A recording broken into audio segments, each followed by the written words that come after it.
Is there now sound?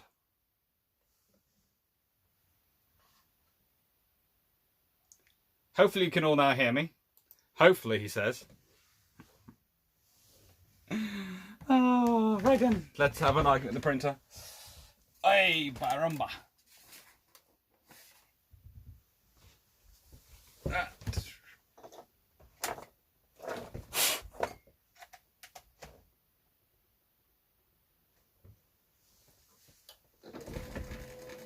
We have a printer working as well. Yay! Hello, Pine Martin Emily. I've kept meaning to say hello to you.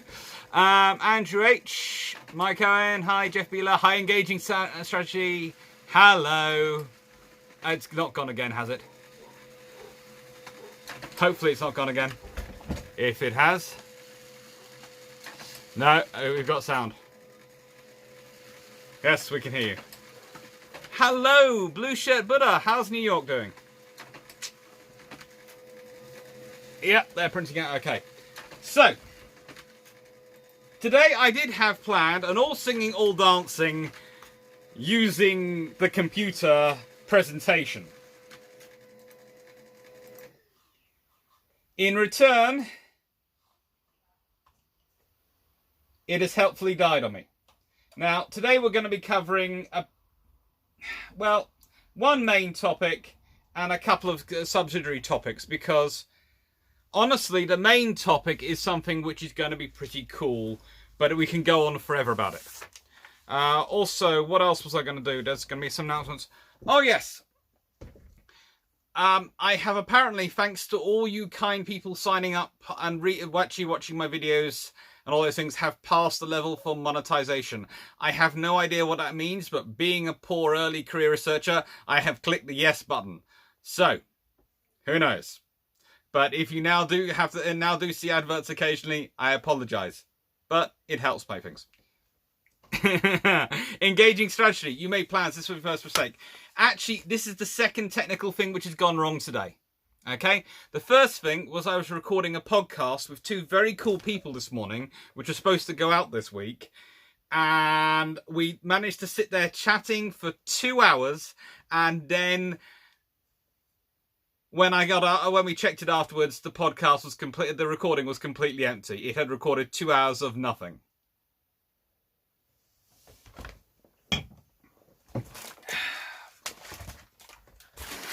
I decided I deserve this. Please say thank you to my girlfriend. Now, today we're doing all about messing and eating on ships. And it's kind of an interesting topic because the Royal Navy's famed for its cooking. Matthew Malachi, Technical Glitch Tuesday. Definitely. Blue Shirt Butter, Super Chats are now available. Well, if someone can explain to me what Super Chats are, yeah, hey. I'm going to guess, having watched the lovely Drakenfell in operation, the Super Chats are the ones which flash up in multiple colours. Yes. Although, Shelby 42 Iron Brew is always good, but Drac has very cool glasses to drink his from, and I'm drinking mine from normal glasses. I now feel I'm letting the side down, because his glasses include stoppers and all sorts of things. He is really taking the Iron Brew drinking to an art form. I'm just slurping it down. So, hello everyone, and thank you for joining us. Thank you for joining me. Now, for those of you who don't know, Thursday is going to be a very interesting one, and I'm going to do a big plug for that because I'm especially looking forward to it, because it allows me to talk non-stop. And Thursday, and the reason I'm plugging it is because Thursday 7th of May is Command is Command, and it's looking at, could Collingwood have commanded at Matapan or Duncan at North Cape? And it's going to be quite interesting.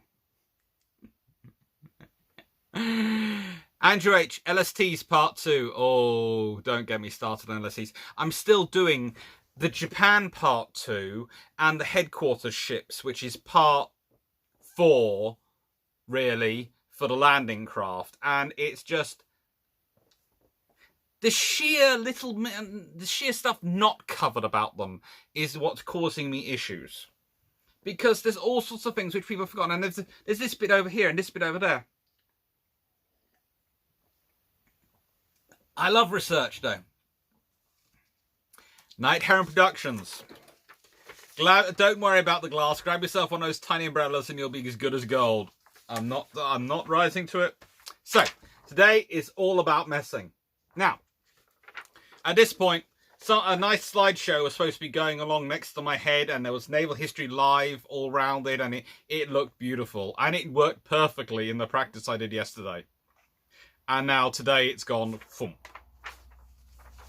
So, what books do you use to look into this? Well, I was lucky. I had 2 books literally sitting next to me.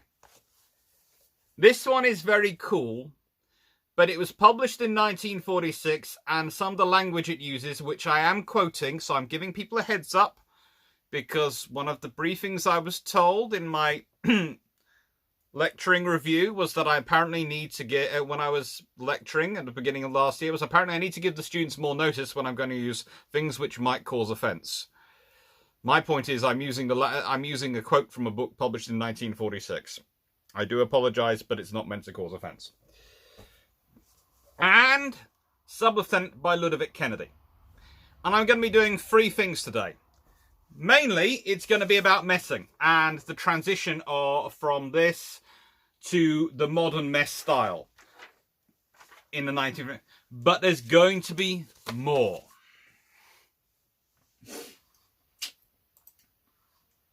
So,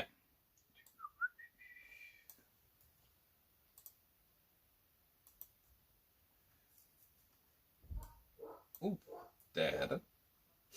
And I'll just make sure the next slides get to go up. Now,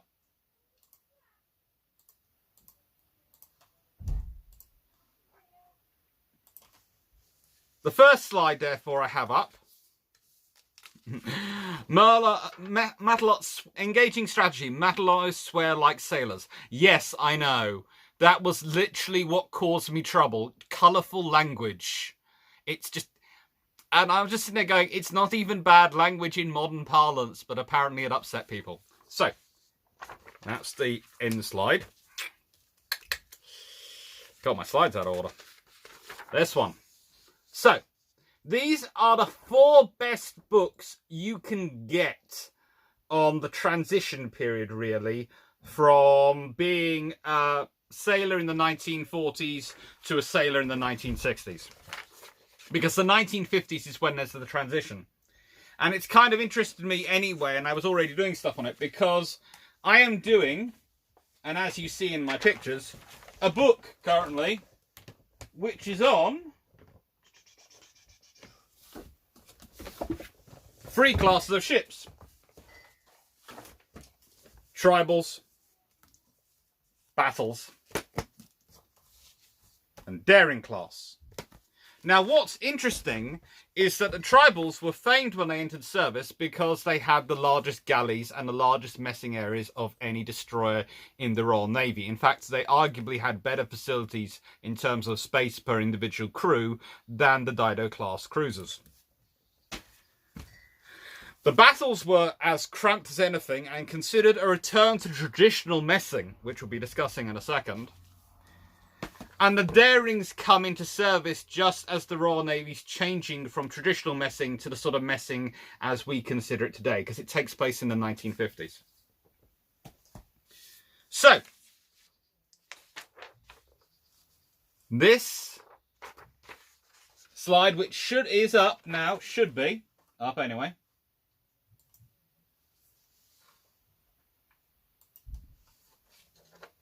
It was supposed to be posted. If it hasn't been posted, I will sort it out. It's this one. Now, this slide, apart from having a very cool title, which was tinkle, tinkle, little spoons, knife and fork will follow soon. Now, what that meant was that when they were washing up, quite often the spoons, knives and forks would go down the gas chute and into the sea. Rara F4, I would love to have a version of Dr. Clark Unleashed Naughty Language Edition. Gets worse in a second.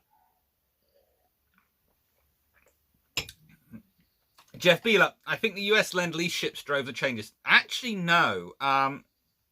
What drives the changes as the time goes on, the Royal Navy's watching a problem with the crews. And this describes, and this book is actually, this is from a book which is describing pretty much the 1940s, 1950s.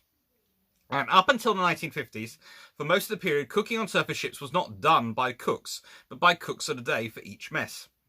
Pretty much everyone in the mess would take it in turns of prepare to prep the food, so all the Navy cooks really did for most seamen was put it in the oven. Hi, Perry. To this extent, every mess ran as a sort of self-contained unit, but it made it quite hard for the cooks of the day. So,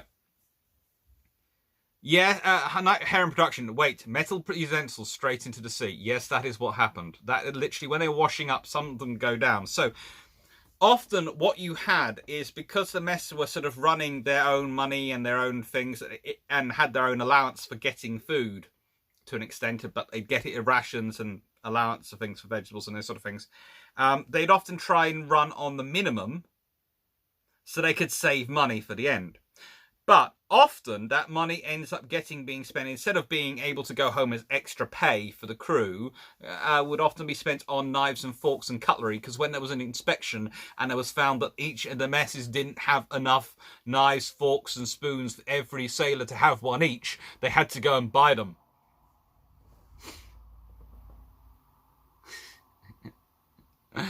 Pine Martin Emily, there was a cool video posted to Reddit last night showing the living conditions on US destroyers in 1950. Well worth a read after we finished here, of course. That's very good. Could you post a link to in the comments at the end of the video at some point so that people can go find it? Because I don't know about everyone else like me, but I love Reddit, and I do most of the time find what I'm looking there, but it is a bit of a rabbit warren, and sometimes I can't find what people tell me is there for hide nor hear.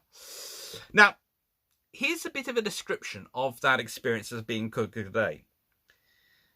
That meant the night before you were being cook of the day, you drew potatoes, peas, anything that was wanted for the next dinner time. You'd peel the potatoes, you'd put the peas into soak, and then you would start the next morning. Hands to cocoa and wash. You had to knit to the galley to get the cocoa.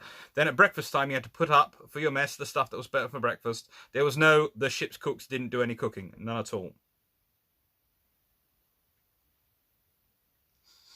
Now,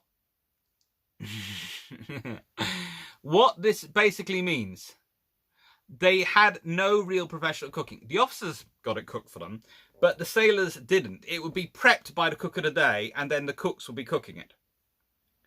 Now, the Royal Navy this has been the traditional methodology for the Royal Navy, and it was done in two parts. One, the sailors had guarded it as a way of getting, as I said, trying to get extra money from saving the mess kitty.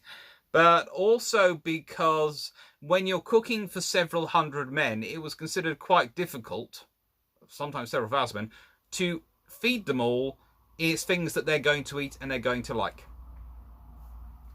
However, you can't do this on submarines. You can't do mess cooking on submarines. And as time goes on, it gets more and more difficult to do it. It's not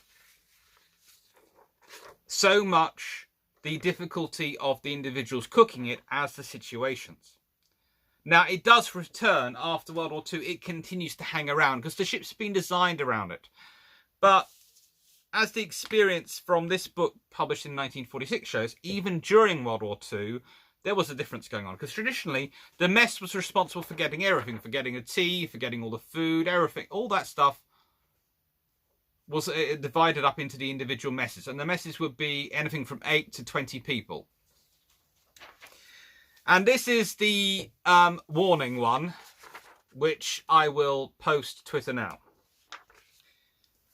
It's a quote from a book published in 1946. At 11:40, Nigger Miles has just popped up through the hatch from a gun shelter with a fanny full of hot tea. No one seems to know exactly what Nigger does at action stations, but he frequently pops up in the most unlikely places, usually with something to eat or drink. You turn around and there he is, grinning toothlessly at you, head and shoulders thrust up from the deck below. His sinister appearance is largely due to the fact that he has his own personal preparations to make for action.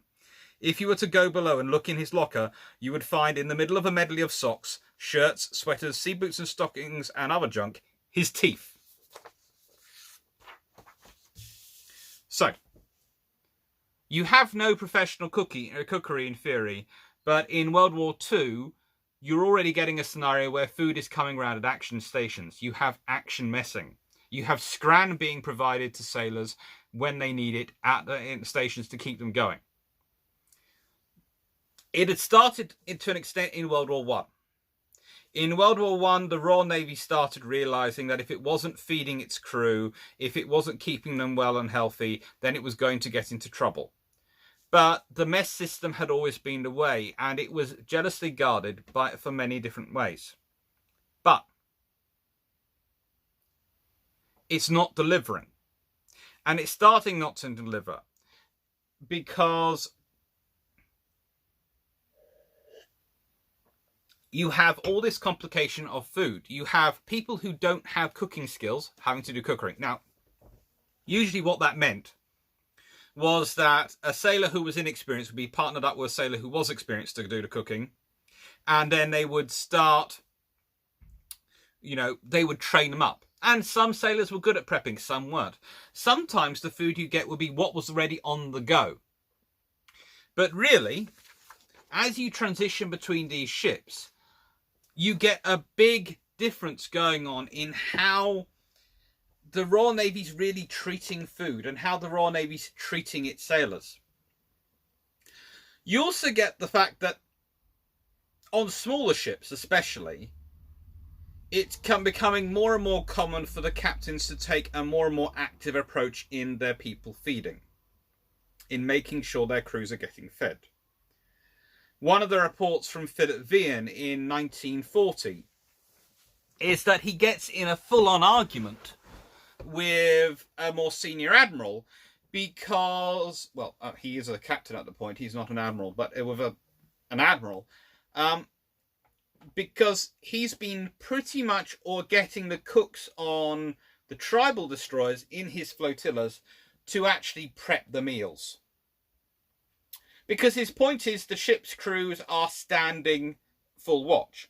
And instead of what they're doing, because they don't have that many cooks on ships, because at that time, because the cooks are literally few in number and their role is literally just to put the things in the oven, not do the prep, they don't have the manning for the prep. What he's got instead is the mess, instead of 2 people from each mess being responsible for doing the cooking and sort of doing all the prep, he has one volunteer from every other mess going and helping the cooks and systems like this. But it causes him to get complaints because, it's stopping the men from getting their usual money, and it's forcing the men to conform. It's not allowing the men to be free in their food choices. And, it's causing a tremendous increase in the amount of delicacies being consumed. Also, there's another thing, part of it. And this is what you find interesting. Royal Navy sailors, for quite a lot of the interwar period, take pride in the fact that they can cook their own food.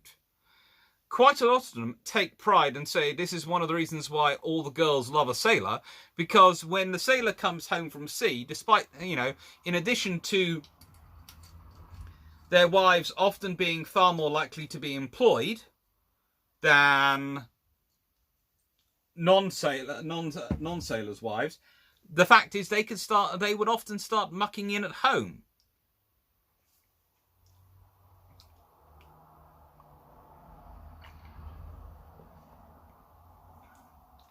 Jeff Beeler, the wars would see very inexperienced hostilities only cooks today. Yes, they did. They did, and this was another of the problems.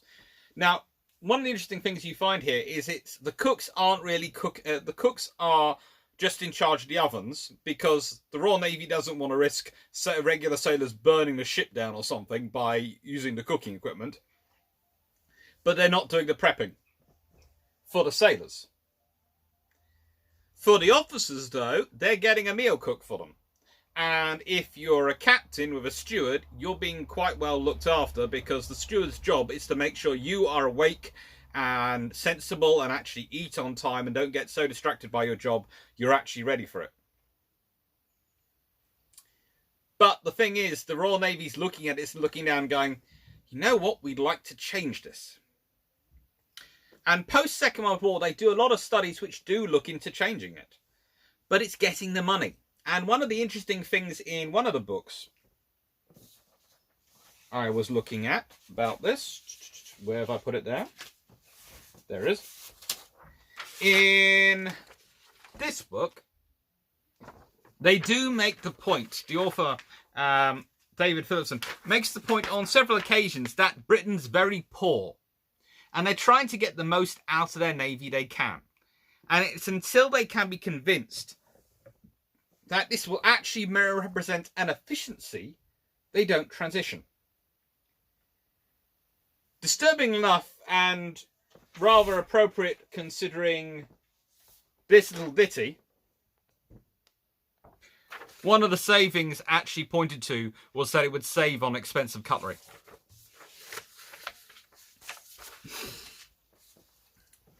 And that's an issue.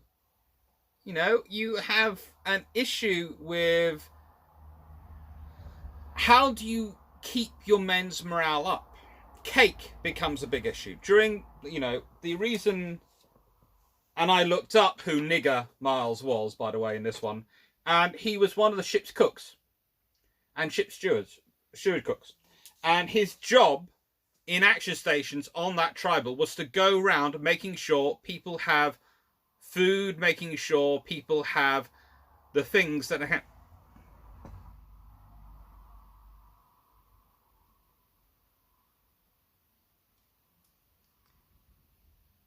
are Night Heron production. Yes, I know, I am doing, but that is actually, and it, I know I'm not using that word gratuitously, it is actually his name. I have been trying to track him down and on the Navy record so I could use his proper name, and I can show you the quote in the book, but it is actually his name. And it's what is found listed in the thing. So I'm not going to call... I have a choice of either calling a very brave person by not their name, or I'm not sure. So there you go. There is the quote. It's not a particularly nice word to use these days. It wasn't even a nice word to use those days, but that was his name.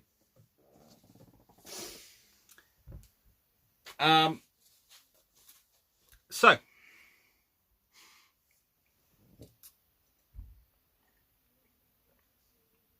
the reason that particular gentleman was walking around and going around the ship was to make sure their morale was kept high. He was going around with cakes, with drinks, to keep them energized at action stations. And this is what the cooks were doing. And the more you have the cooks get involved in cooking for the rest of the crew, and the more common it becomes on cruisers, on destroyers, even on the battleships and aircraft carriers, especially when you have the longer watch, you start to have all sorts of, you know, issues. You know, the thing is, well, hang on, if we can get our cake provided, why aren't we getting our regular scran provided? If we can get all the lovely treats, the treats being provided, if at action stations we're getting soup and stew done and these things, it's provided.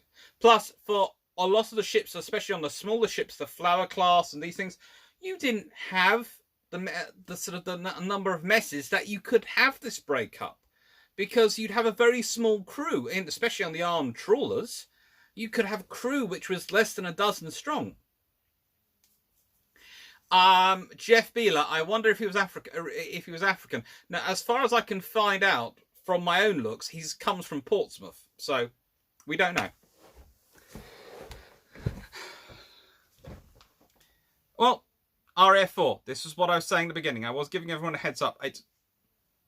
It's not modern language. It's what he was called at the time, and what he seems to have been signed in under on the Navy Register, which I managed to look up a little bit online. But I could only find him in one register, so. But the Royal Navy's very much and very keen on giving the ships the food. But here's the big thing.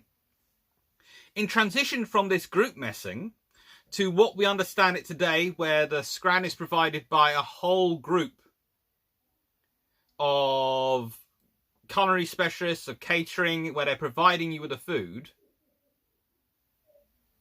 it actually takes over a decade to transition. Because you don't just have to change the feelings of the crew. You have to change the design of the ships. The galleys have to grow again. And it's actually one of the interesting complaints I find. And this was written about the battle class, it was said of them that if they'd had the tribal galleys the same size as the tribal class, the Royal Navy could have transitioned its destroyers 5 years sooner.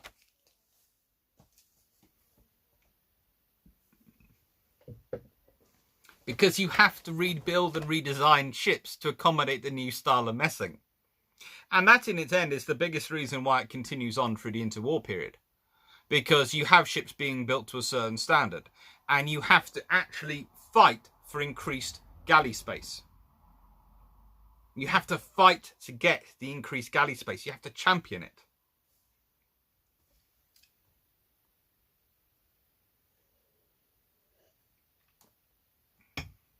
But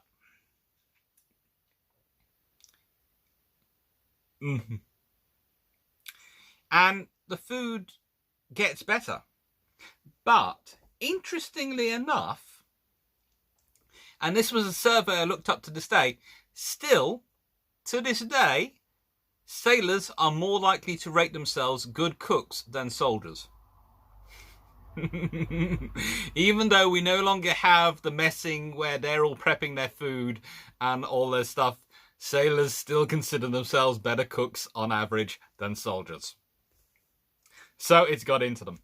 RF4, did the increased galley space require dry docking overhauls? Yes, it often required actually reworking sections inside the ships. And with the Daring class, when you see they have a sort of a change in their superstructures, part of that is because the galley spaces had to be expanded, so things which could have been stocked down below have had to be pushed up on top. Engaging strategy, culinary specialists. Yes. They have many titles. They're all good. But no, it's one of those factors. And it's an interesting transition because the Royal Navy, when it's transitioning in the 1950s, has to deal with opposition coming from the government, opposition coming from, because of the cost, opposition coming from some of the sailors, especially some of the sailors who are more used to cooking their own food and wanting to do it. Okay, 42 Brackman. Sorry, but just to clarify, the ships are going from lots of small eating places to one larger one. Sort of. The messing system is actually tied also into hammocks. Because usually you have your mess space, which is your table and your benches, and then you string your hammocks over the top. And that's where you sleep. And then you bundle up your hammocks, and that's where your mess will eat. So each table was a mess. And that is how they would be organised. Once you start transitioning to, we're all going to be providing food. First of all, you can use the same tables. But slowly, as you change rooms and as newer ships come in, where people, instead of having hammocks, are sleeping in beds and these things, you change to having actually a dining facility. So actually, the changing of messes is all part of also the transition from hammocks to beds and to the crew spaces. We start at the beginning of the crew spaces as we begin to understand today, where basically the crew spaces are rather large hotel bedrooms, when in the 1930s and 1940s, their crew spaces were basically dining halls with hooks in the ceiling.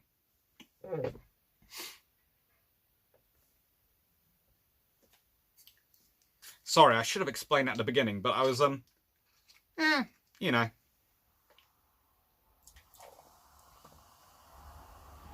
And it's all a big change. And it's good for the Navy, but it is a big change. Right then. So the thing is, whilst doing this research and looking into this, I came across a story in this, Ludovic Kennedy's, which I thought, frankly, I wanted to share because it's a very cool story. So, I will put this up on Twitter.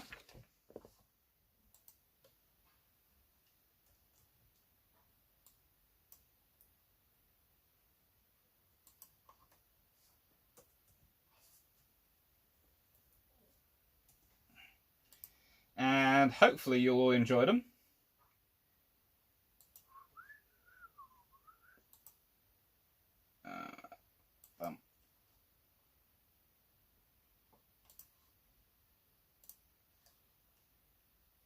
Now,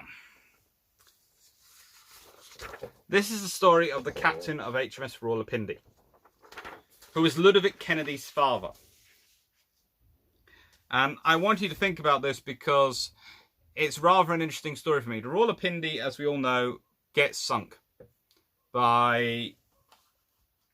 I'm just remembering which the surface raiders. I have an idea. But I want to make sure I give the right one because... Well, if I give the wrong one, I do know there is one particular person who likes to comment on my videos that likes to point out when I get my German surface raiders wrong. She was sunk by Scharnhorst and Gneisenau, and she engaged them first, as she charged them. So, you know, she was basically trying to go on renown, but Rawalpindi is, of course, a converted merchant liner. He said to his son, "I shall be 60 next week, old boy, and they still have enough faith in me to offer me a ship. 18 years on the beach, and they offer me a ship. Gosh, what a chance, what a chance." Rawalpindi's captain was one of those officers who'd been sacrificed by the Guides Act. Basically, the Royal Navy had too many officers post-First World War, and they got to save money by getting rid of them. This is one of the reasons why when Henderson was starting to talk about overhauling messing and those facilities in the 1930s, and other people were doing it, there was no traction. There was no money. I just said Gneisenau and Gneisenau. I do apologise, Perry.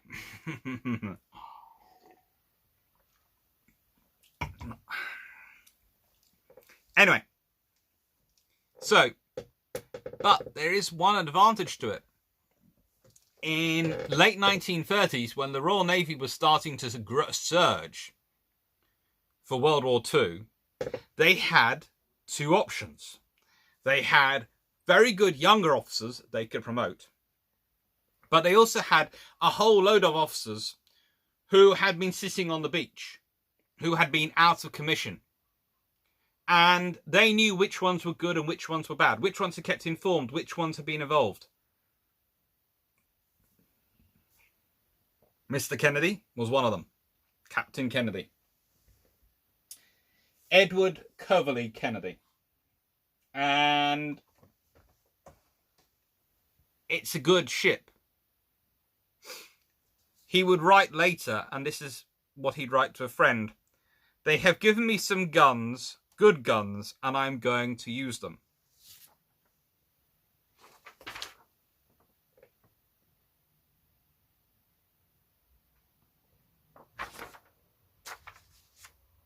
He would, of course, famously charge. Like Glowworm, like all the Royal Navy destroyers, all the Royal Navy ships, he would charge. This is a man who hadn't been in service for 18 years.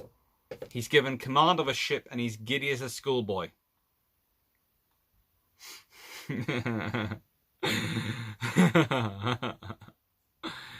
Don't worry, my German is terrible, Perry. And he's,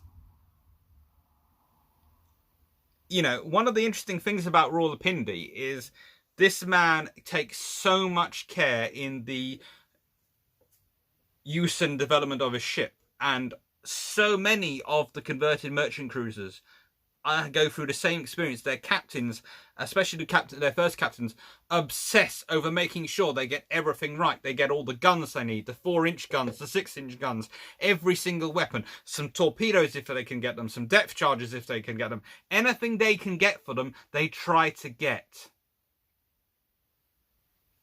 Often today, when I'm reading histories, I get the merchant cruisers being written off as being, they didn't matter, they weren't this, they were that.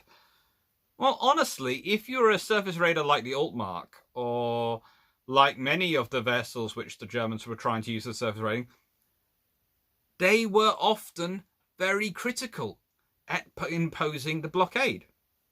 And Rawalpindi certainly was. And anyway, I thought it was a good thing when I was reading it to remember some of the words of Edward Cobley Kennedy. Now, the next thing. And next thing was something I flashed up earlier by mistake. Now, this is a question which was asked to me yesterday, or maybe the day before. What would have been like if we'd had a Daring class destroyer, 1949 one, in the Falklands War?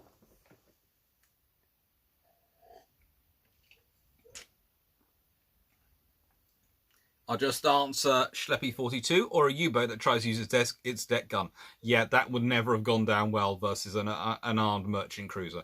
They basically are merchant cruisers. If the U-boat doesn't realise it's a merchant cruiser and goes on the surface, it ain't going down underwater.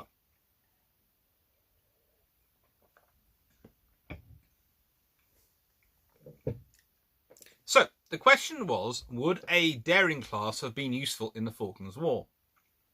And actually, I cannot argue they wouldn't have been, because if you consider how they were modernised in the 1970s in Australian service, these are 2 Australian vessels, by the way, and you consider how successful they continue to be in Australian service, actually having, if the money had been able to be found to crew them, to keep them,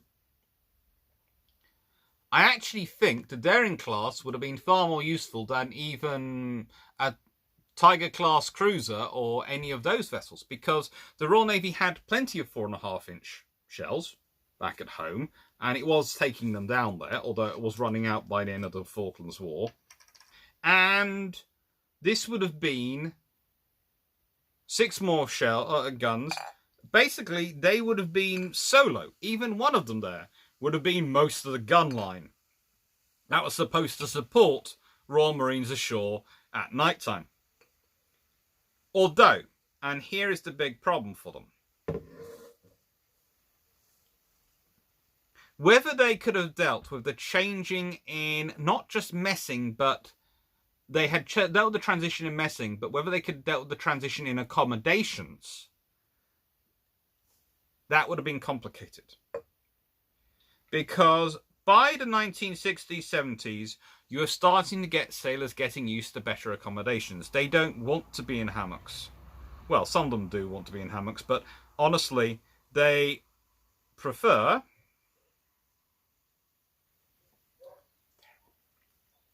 they would much prefer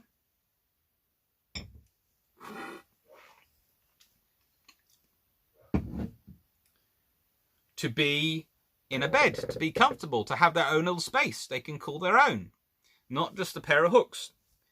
So that is the big problem with having them in there. Right.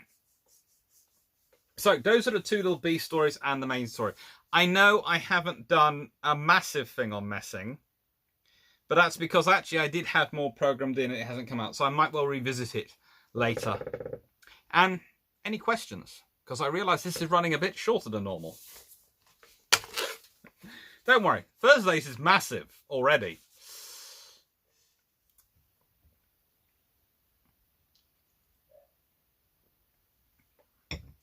RF4, did Commonwealth nations navies go through similar changes in running mess? Yes, they did. In fact, the Australians ran ahead of the British. They managed to get into it earlier. The Canadians were about the same time as the British.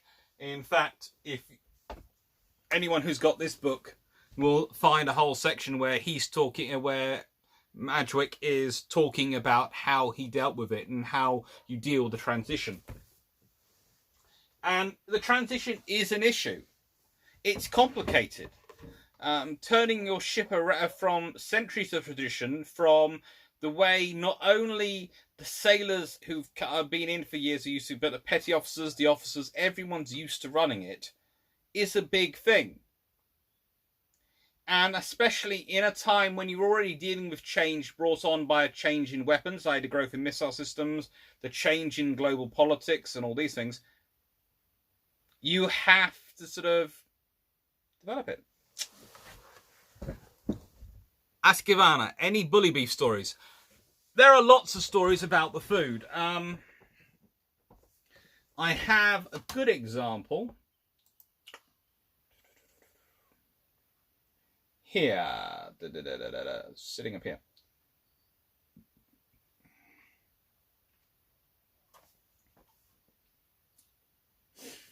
The meat you used to draw from the meat screen, usually a marine or a naval seaman who was called the butcher.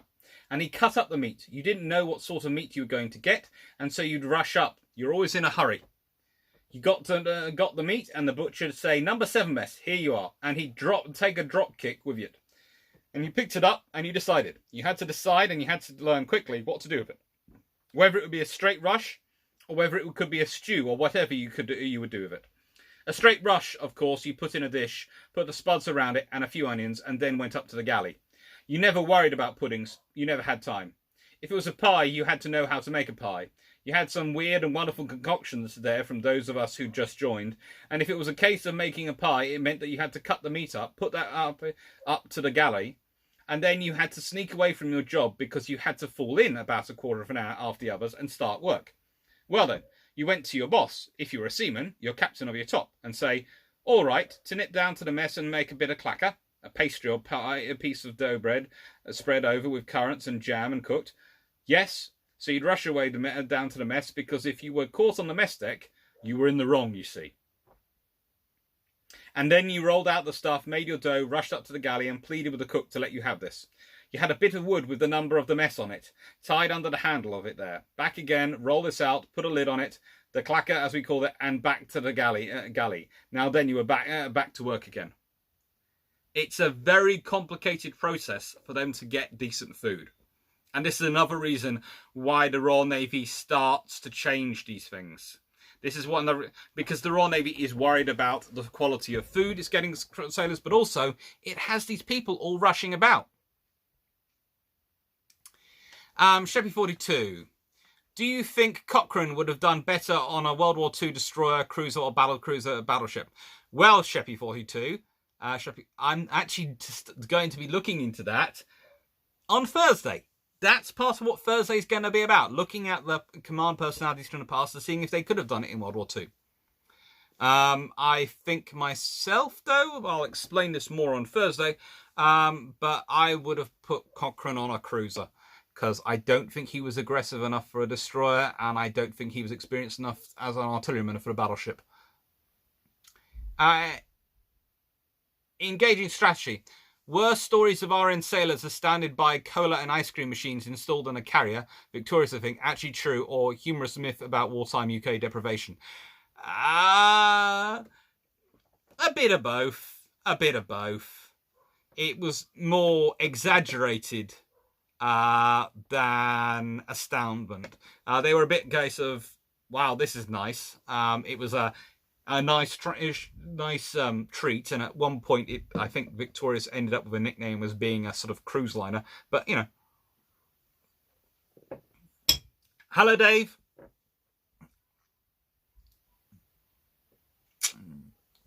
Bound home. You mentioned the tribals were often diplomatic ships. Any stories about how the mess dealt with that? Well, you see, this is the other interesting thing with the tribals. When they were used for visiting Turkey, when they were using for visiting the Asante tribe in the Ivory Coast, they do cook huge meals for people. And you get sailors being drafted in to help, and the stewards are doing things, and the cooks, and they do cook huge banquets. So this is part of the issue. Once you start doing that, once you start acting that way and start having to do with those details, it becomes far more difficult for you to justify not, feeding the crew, not feeding the things. Pine Martin Emily. Warspite had a soda fountain bar installed for her during her 1937 ship, so I reckon Coke and ice cream wouldn't have been too foreign to sailors. New lads that are from ashore, though, yeah, who knows? Yes, that's pretty much it. But it's also it's a nice story to go round, and it looked really good in the how do I put it, in the propaganda going around. And the Americans are helping; they're refitting our ships, and look at the lovely things they're giving us. And it sounds really quite nice. Reality is, most of the chief petty officers were going, yeah, so what?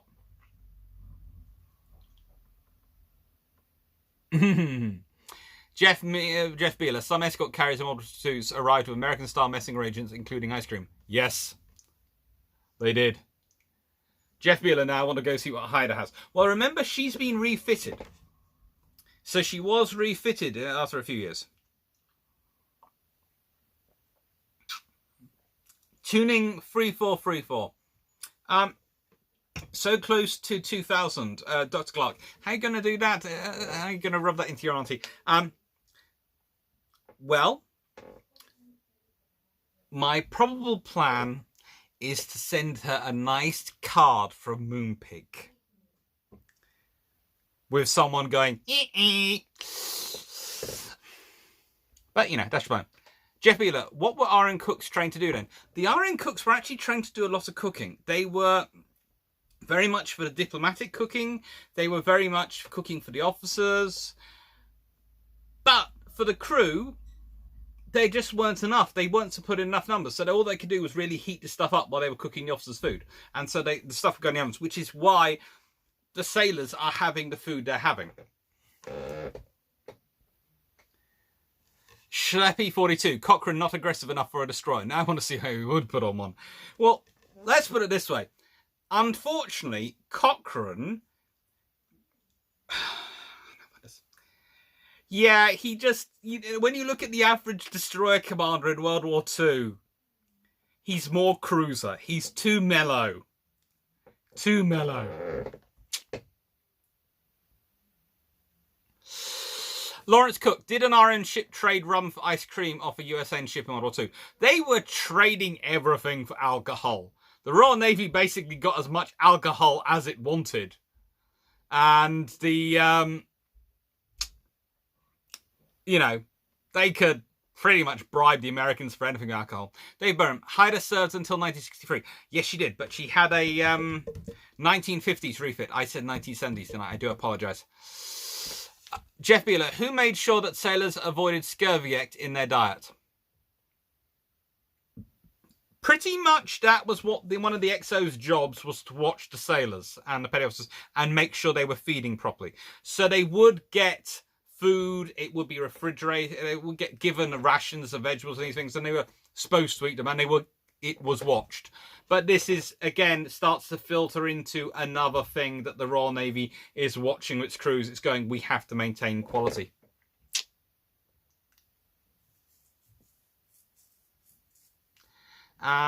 Greg Stalkowski. How much of the food was refrigerated versus cans or other? The minimum possible was refrigerated. The minimum possible. Canned goods was the common. Gordon Collins. What did US sailors on USS Robin think about the Iron's messing and sleeping arrangements? They got used to them rapidly. They did like the rum ration, though, as David Burnham is pointing out. Jeff Beeler. Cochrane to run combined operations. Possibly. He could have certainly been a worthy successor to Roger Keyes. Andy H. How may have missed this, but what were the mess hands and cooks doing if the ship was at battle stations or under attack?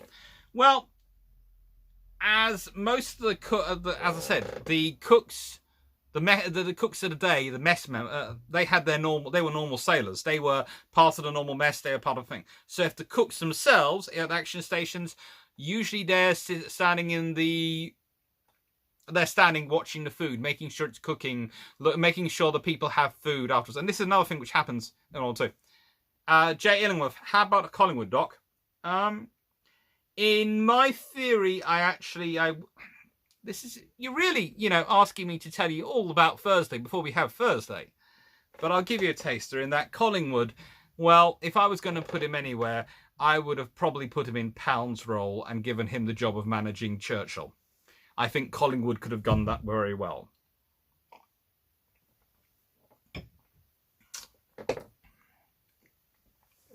Interesting enough, though, and this is going to get some of my Scottish viewers probably quite excited.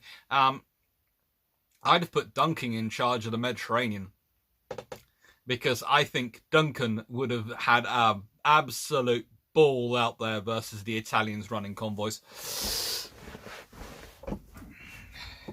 That would have been the one admiral from history who would possibly get a kick out of being able to run convoys.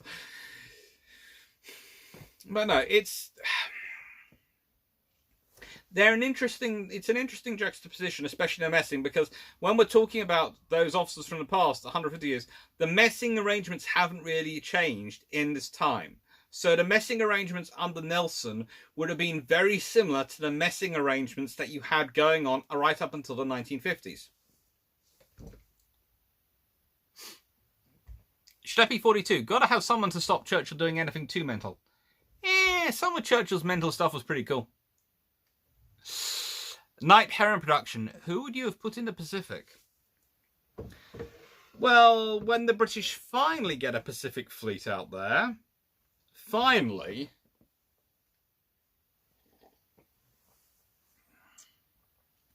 I'd have probably sent Jervis if I could pick any admiral from history, and it wasn't one of the current ones. But if it was one of the current ones, I'd have probably wished that Henderson was still alive, because I think he could have run the Pacific very, very well. Andy H, was there any great changes submarines in regards to messing, especially as we entered the SSB and SSN area? Actually, not really. The submarines are always sort of going to have cooks and don't really have the same messing system as the surface ships. There isn't really the space to have people running around and sorting out food separately and eating separately and, all these things.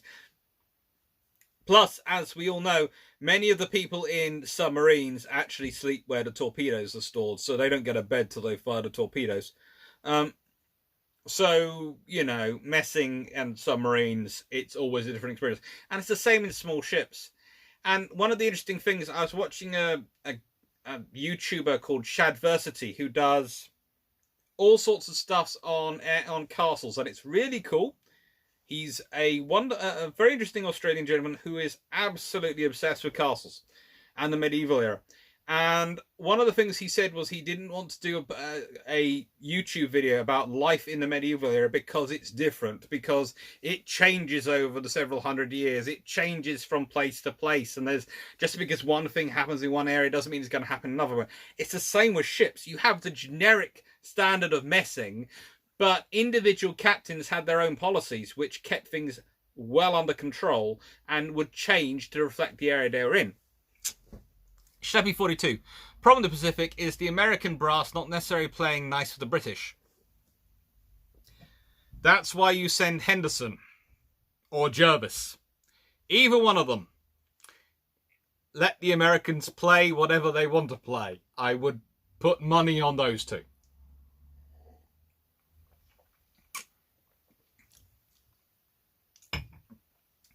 Tuning 3434. Yes!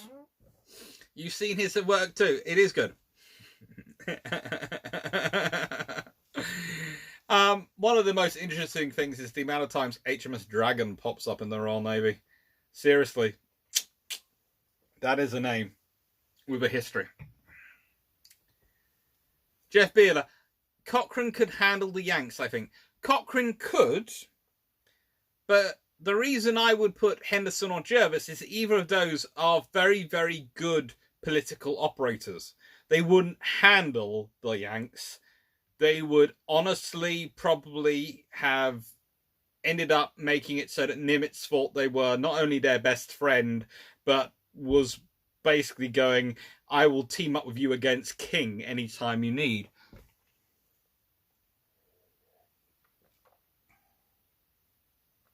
Dave Burnham, even Henderson come with an efficient fleet train out of thin air.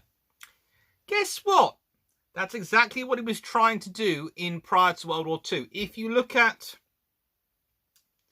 Part 2 of the Landing Craft, Section 2, the LSGs are all built, a large number are built off tankers which Henderson had ordered building in the 1930s. The Royal Navy was building the Royal Fleet Auxiliary in the 1930s. The trouble is, it has to support a war going all around the world, and more importantly than that, the ships, especially the tankers, are getting used for all sorts of things.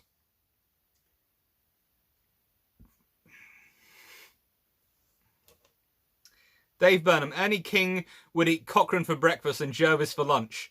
Chester and Nimitz would invite them to breakfast and lunch. Would be fairly good against him. Jervis was a very good political operator.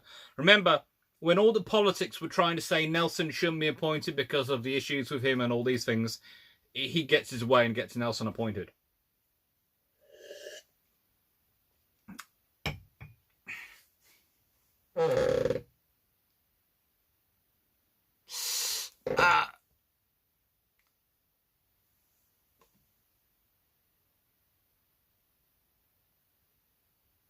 Tuning 343, I am not quite sure who Rick Evans is.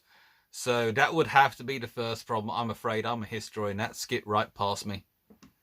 Lawrence Cook, this Henderson drinking game is going to get me into trouble. Well, I think you should drink a double whenever I mention Stanley Goodall, and that would probably help things. Although, not that I'm encouraging drinking, but I'm drinking Iron Brew here. Greg Stalski, HMS Dragon, I think only one which kept its name when transferred to another Allied Navy. Yeah.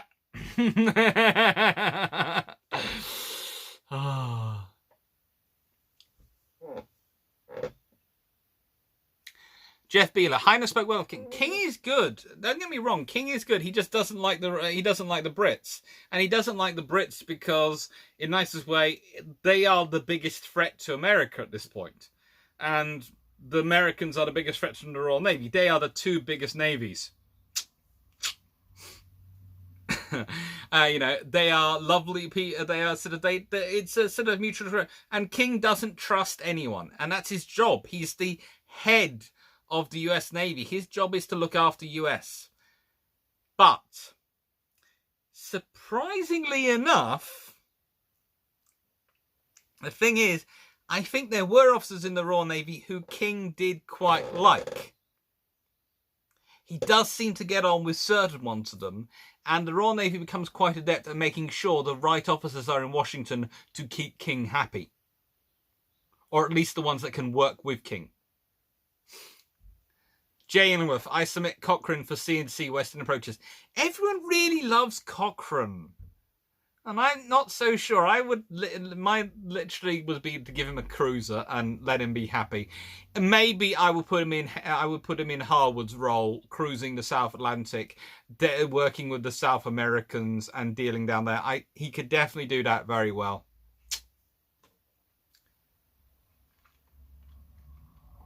Jeff Beeler, who did King like? Ooh.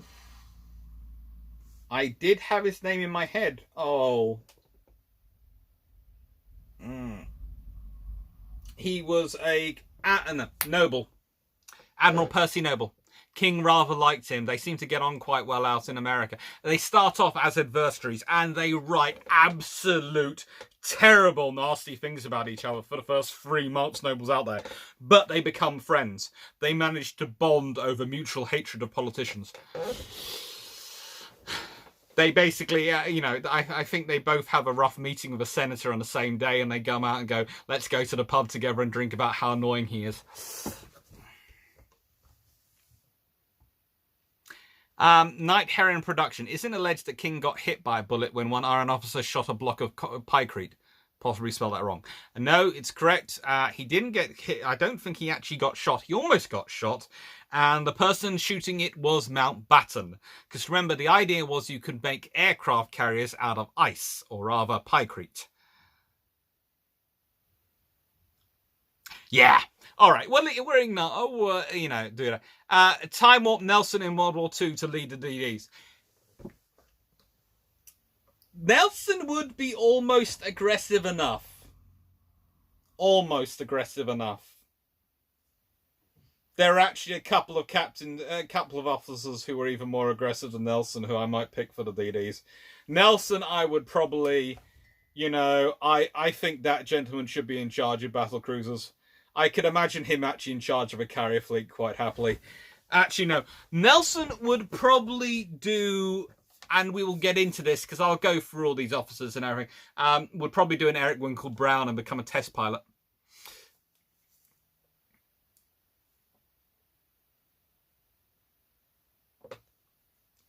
I have to say, tuning 343, 3434. What was Admiral King's opinion of Hyman G. Rickover? That he wasn't king. No, actually, you see, here's the thing. I've got a very good opinion of Rickover because I've actually know quite a few people who've worked with him.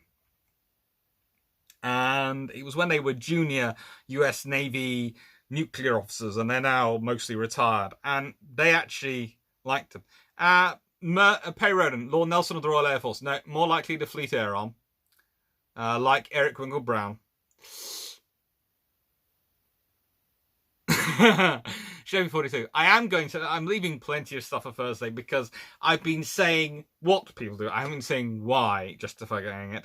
And I'm going to justify it with, what they did in the past, what they could have done in World War II.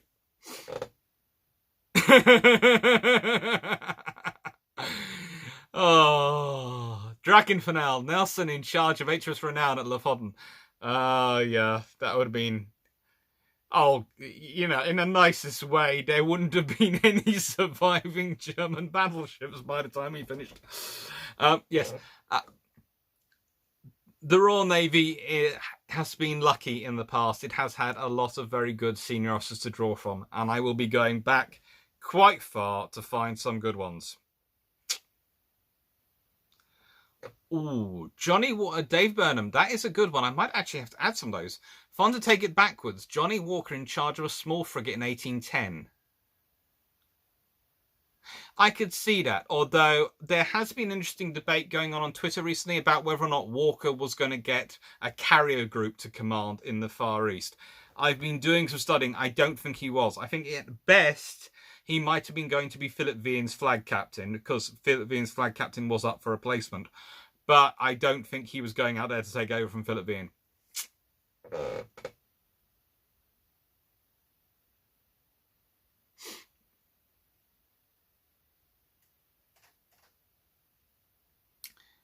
Tuning 343. Rickover seems like the guy who also doesn't compromise. So I wonder if he ever clashed with King post-war when nuclear program started up. More than likely. But let's be honest, King clashed with everyone, and there was the whole revolt of the admirals.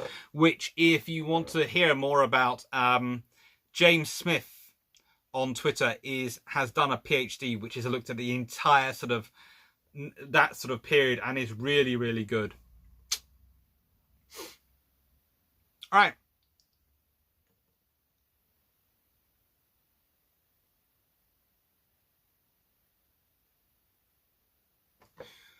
Bandhome, could you do a video on each of the different British admirals? I find it really strange that so little time is spent on them compared to guys like Cochrane. Even Cunningham has little coverage.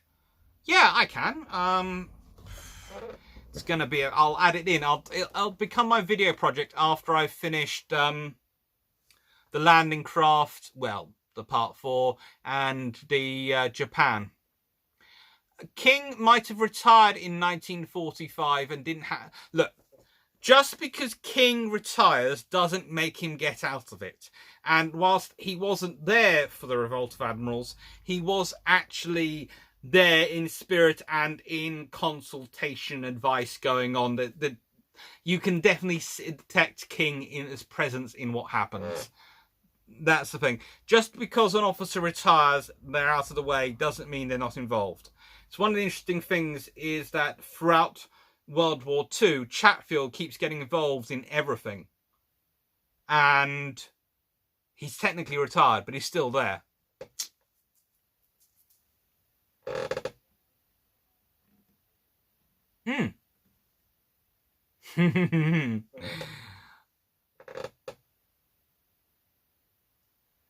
More Schleppy 42. More Cunningham is good just as long as it isn't General Cunningham.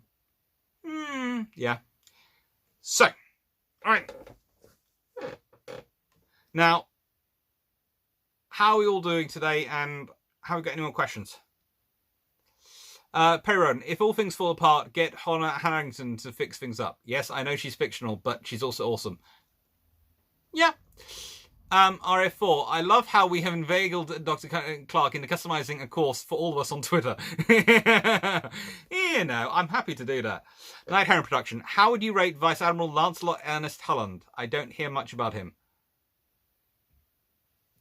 Vice Admiral Holland. Oh. Hang on.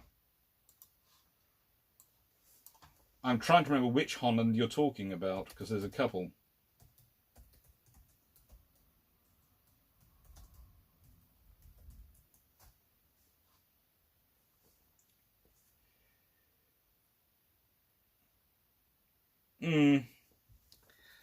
So I'm presuming you're talking about the one who lost when he was sunk as when he was command of Hood.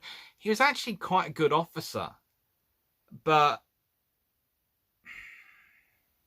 let's put it this way: that battle, they were doing what doctrine said they should have done. And the trouble is, luck and fate always has a play in war.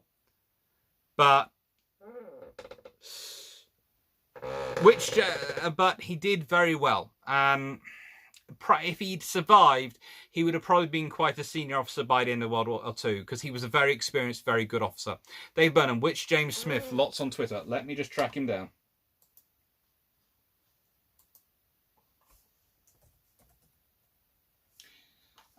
It's James @James_WE_Smith.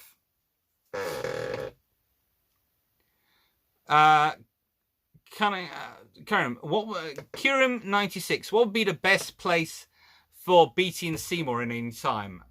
Beatty is far from any action. Seymour probably in charge of research.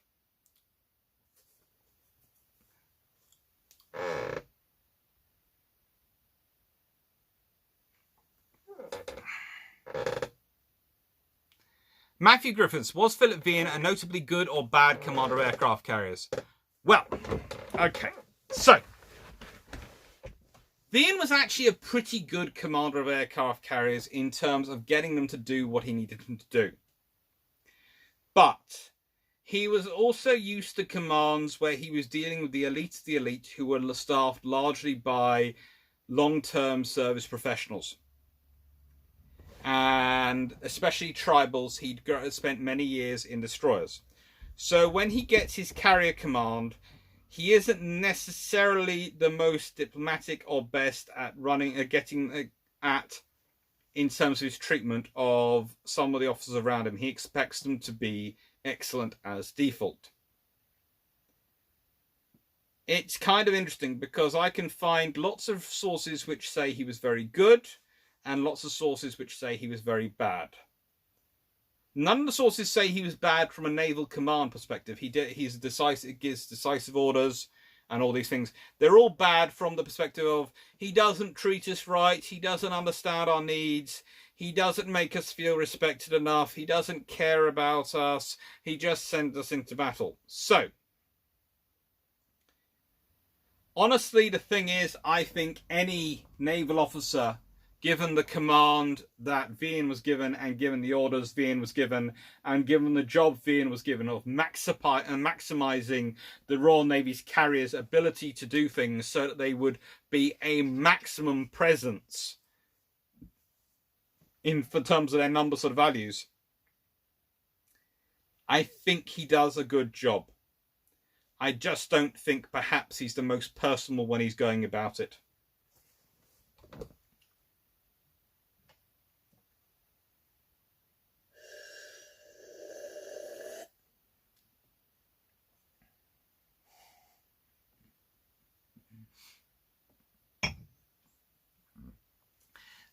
The Battle of Tsushima as a whole is definitely one of the most confused battles of all time, unless you're Japanese. If you're Japanese, you're very organized and it's very good. But I'm talking about the 1905 battle. Lawrence Cook, so BT's awful communication probably helped. Actually, to be honest, BT would have been useful for the Russians at Tsushima. He would have been better than the guy they did have. They'd have still lost, but they might have been in better organisation of their loss. No, BT's not all that bad. He tries. He certainly does try. Like I try with getting Steamlabs to work properly. Right, so I hope you've all enjoyed this. I hope no one's too upset with the names used earlier. It's the accurate history, so that's what I stick to. If I ever do something for shock value, it'll be a t-shirt. And, well, before I go and start organising my tea, any questions? Sheppy42, I thought BT was alright at the politics thing. He hands over the Fleet Air Arm to the RAF without any fighting. Perry Roden, names are names are names. Yes, I will do, as I said, I've said it and I will do it. After I've done the landing craft and after I've done the Anglo-Japanese relations, the next series of little videos will be about Royal Navy Admirals, and I will go through some of them from history and some of them from current, and I will pick them out and I will basically give you a 5-minute Admiral. Yes, Drac, I'm nicking the idea from you, but instead of doing ships, I'm doing admirals. I'll probably get here. He'll probably be suing me shortly. Or nicking the idea back. Probably the latter.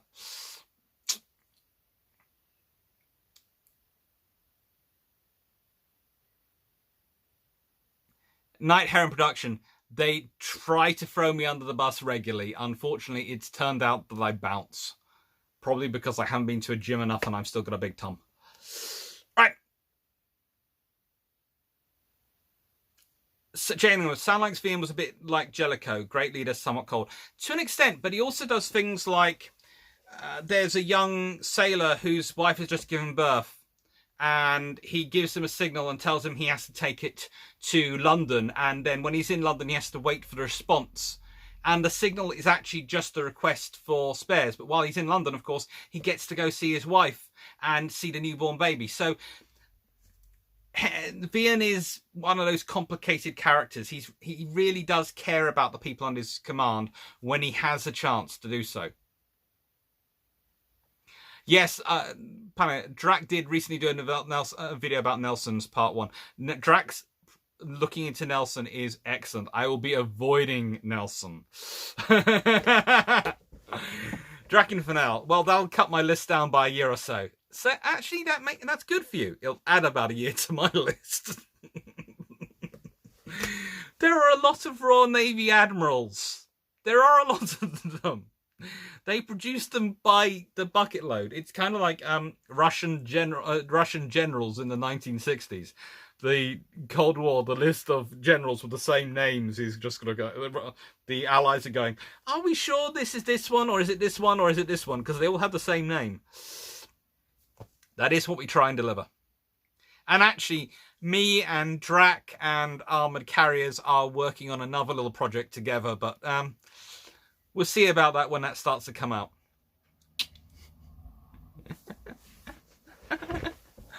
Right.